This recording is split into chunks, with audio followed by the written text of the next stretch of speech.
Best sci-fi authors of all time.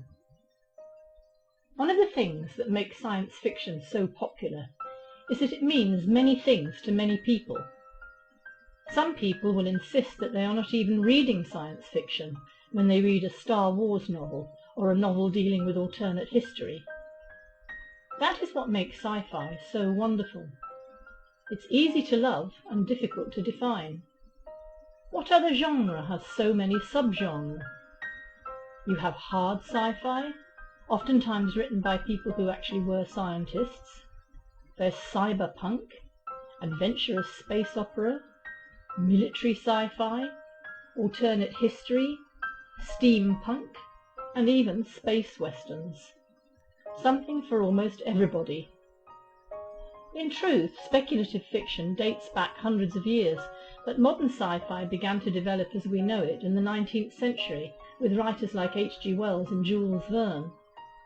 But it was in 1926 that sci-fi really began to take off with the creation of the pulp magazine Amazing Stories, the first publication devoted to science fiction. The magazine survived for nearly 80 years and helped to launch the careers of greats such as Roger Zelanzy, E. Doc Smith, Jack Williamson, and countless others. Here are my top 5 in reverse order. Number 5. Philip K. Dick. Dick has been gone for 27 years now, passing away at a far too young 53. But Dick continues to be one of the most influential sci-fi writers ever. A number of his stories have been turned into Hollywood blockbuster films, including Blade Runner, Do Androids Dream of Electric Sheep?, Total Recall, We Can Remember It For You Wholesale, Screamers, Second Variety, Next, The Golden Man, Minority Report, Paycheck, and A Scanner Darkly, all based on the stories of the same name. His 1962 novel, The Man in the High Castle, is a fantastic alternate history tale and won the Hugo for Best Novel. The Philip K. Dick Award was established in 1982 and has been awarded each year for the Best Original Sci-Fi Novel. Number 4. Ray Bradbury. Ray Bradbury has written in many genres, including fantasy, poetry, horror, mystery, but his science fiction works are second to none. The Martian Chronicles, 1950, is a superb tale about human colonists on Mars. The book was adapted into a TV miniseries in 1979. Fahrenheit 451, in 1953, is one of the great works of fiction ever written, sci-fi or not. This look at a not-so-utopian future where free thought and dissenting views are outlawed should be required reading in schools. Bradbury's stories have been the basis of many films and TV shows. It Came from Outer Space was based on The Meteor. The Beast from 20,000 Fathoms was adapted from The Foghorn. Fahrenheit 451, A Sound of Thunder, and The Illustrated Man were both turned into films. Number 3. Robert A. Heinlein. Heinlein's 1961 novel, Stranger in a Strange Land, may be the most important sci-fi novel ever written.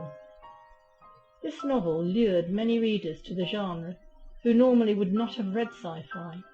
Its mature and often controversial themes won praise from critics and fans alike. The tale of a boy raised on Mars and returned to Earth 20 years later still resounds today. The book won the 1962 Hugo, one of 4 he received for Best Novel. Starship Troopers also won for Best Novel in 1960.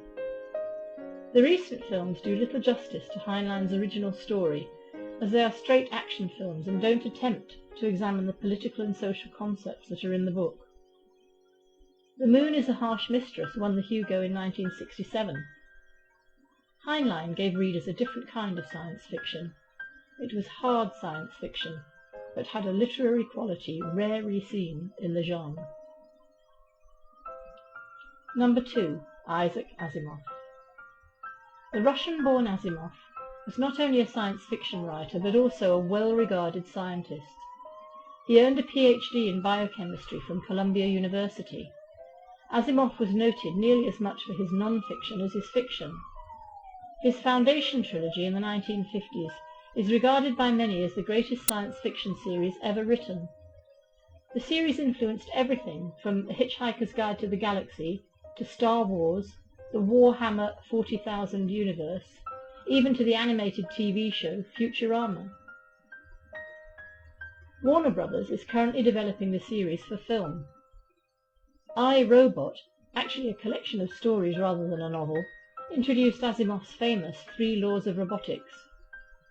Asimov won 7 Hugo Awards, including Best Novel for The Gods Themselves and Best Novelette for The Bicentennial Man.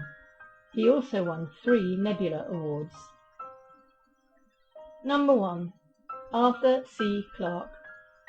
Like Asimov, Clarke was a true master of hard science fiction. He received degrees in both mathematics and physics from King's College in London.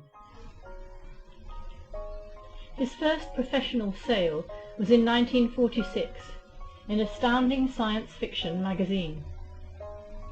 Clarke's first great work was 1953's Childhood's End, but he took the sci-fi world by storm with 1968's 2001: A Space Odyssey. Spanning eons, the film was built on themes of human evolution, space travel, and the perils of artificial intelligence. 1972's Rendezvous with Rama was the only science fiction novel I was ever assigned to read in my high school AP English class. It is the story of massive alien spaceships that enter Earth's solar system and the eventual exploration of the ship. The book won both the Hugo and Nebula Awards for Best Novel, as did 1979's The Fountains of Paradise. Clarke would go on to write 3 sequels to Odyssey and 3 sequels to Rama. It's difficult to assign just how much influence Clarke had. You can trace almost any disastrous encounter with artificial intelligence and first contact with aliens back to his works.